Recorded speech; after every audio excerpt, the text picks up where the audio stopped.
Bermain di kandang Sumsel United sempat dikejutkan gol cepat Vitor Freitas menit ke-14. Situasi baru berubah menjelang turun minum ketika Rahmat Hidayat menyamakan skor menjadi 1-1 menit ke-44. Memasuki babak kedua, tekanan tuan rumah semakin terasa, hingga akhirnya PSMS Medan melakukan gol bunuh diri lewat Syarif Wijianto menit 66 yang memastikan kemenangan 2-1 bagi Sumsel United.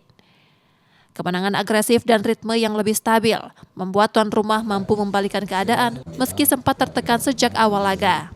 Saya apresiasi perjuangan pemain ketika dia kalah tapi dia tidak panik, dia tetap percaya diri di dalam pertandingan.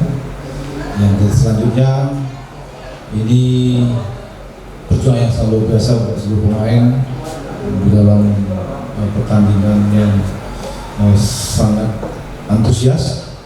Kondisi PSMS yang kehilangan satu pemain di babak pertama juga membuat mereka kesulitan menjaga tempo permainan.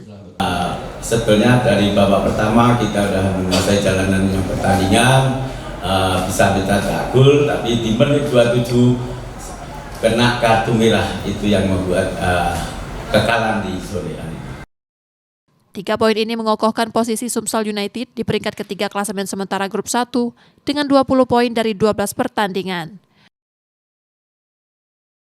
Nur Muhammad, Kompas TV, Palembang, Sumatera Selatan.